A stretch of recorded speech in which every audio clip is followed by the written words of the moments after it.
College of DuPage, we have a sheet metal training area that is unlike most places, where we allow the students to work with different bends, types, designs, and sizes of sheet metal projects that they work on throughout the year.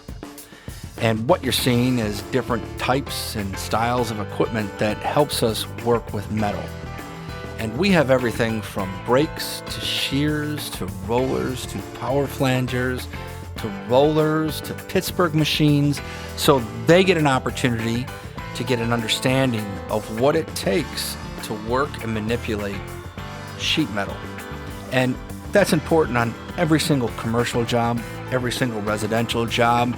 This allows students to realize and understand how to truly work with metal and get it to do what you actually want it to do with a good finished look that can make their customers, at the end of the day, happy with who they chose for their business.